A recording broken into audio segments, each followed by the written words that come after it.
بسم اللہ الرحمن الرحیم۔ السلام علیکم، میں ہوں اشتیاق احمد اور آپ دیکھ رہے ہیں یوٹیوب چینل پاک لائف 433۔ تو کیسے ہیں صاحب دوست؟ ٹھیک ٹھاک ہیں؟ میں امید کرتا ہوں کہ آپ سب دوست ٹھیک ٹھاک ہوں گے۔ تو جی دوستو، آج ہم بات کریں گے ہٹلر کے بارے میں۔ ہٹلر کون تھا اور اس نے 60,000 سے زائد یہودیوں کو کیوں مارا؟ تو میرے انفارمیٹیو ویڈیو دیکھنے سے پہلے میرے چینل پاک لائف 433 کو لائک، کمنٹس اور سبسکرائب ضرور کیجیے گا۔ آپ دوستوں کی محبت کا بہت شکریہ۔ تو جی دوستو، ہٹلر ایک ایسے متنازع ترین شخص، ایک ایسے متنازع ترین کہانی کا نام ہے جو جرمنی میں اس نے دوسری جنگ عظیم میں اپنے آپ کو منوایا۔ 28 ستمبر 1918 کا دن ہے جب پہلی جنگ عظیم ختم ہو رہی تھی۔ ہٹلر نے جرمنی کے دشمنوں سے انتقام لینا چاہا۔ ہٹلر نے بہت زیادہ محنت سے یہ نام اور یہ دن دیکھے۔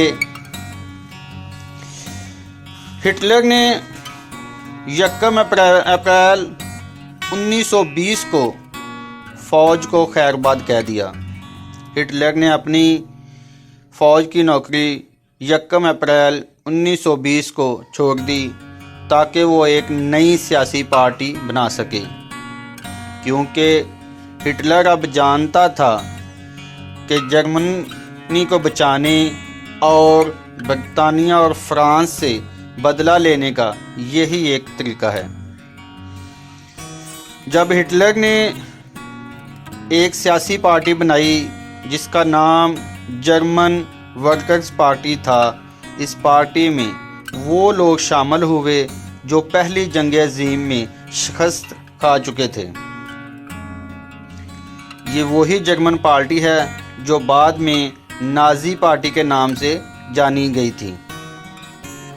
جب پہلی جنگ عظیم میں برطانیہ اور فرانس نے جرمن کے کچھ علاقے چھین لیے، برطانیہ اور فرانس نے اب یہاں پر بس نہیں کی تھی، بلکہ اب جرمن کو کہا تھا کہ اب جرمن جو جنگ میں نقصان ہوا ہے وہ بھی ہرجانے کے طور پہ ادا کرے۔ جب جرمنی کی یہ حالت نہ تھی، جب جرمنی ہرجانہ دینے کی قیمت ادا نہ کر سکا، تو فرانس نے جرمنی کے شہر روہر سے بھی قبضہ کر لیا۔ 1923 میں یہ دوبارہ جنگ لگی، جس جنگ کے دوران جرمنی کا مشہور و معروف شہر روہر بھی جرمنی سے جدا ہو چکا تھا۔ اب فرانس اس شہر پہ بھی قابض ہو چکا تھا، کیونکہ اس شہر میں کوئلے کی کان اور بڑی بڑی فیکٹریاں تھیں۔ پھر جرمنی کی حکومت نے اس شہر کے تمام لوگوں، اس شہر کے تمام ورکروں کو کہا جو فیکٹریوں میں کام کرتے تھے کہ وہ اب اس فیکٹریوں میں کام کرنا بند کر دیں اور ان ورکرز کو تنخواہ جو ہے وہ حکومت دے گی۔ لیکن اس وقت جرمنی کی حالت کچھ ٹھیک نہ تھی۔ جرمنی کی حکومت کے خزانے خالی تھے۔ پھر کیا کیا؟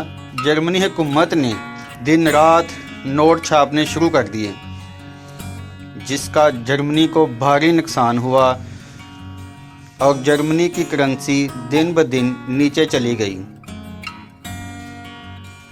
کچھ کتابوں میں یہ بھی لکھا ہے کہ جرمنی کی کرنسی یہاں تک نیچے چلی گئی کہ جرمنی کے لوگوں کا اتنا وہاں پہ ہجوج مجوج ہو چکا تھا کہ جن لوگوں کے بینکوں میں پیسے تھے وہ بھی یوں دن بدن نیچے سے نیچے چلے گئے، اور یہاں تک کہ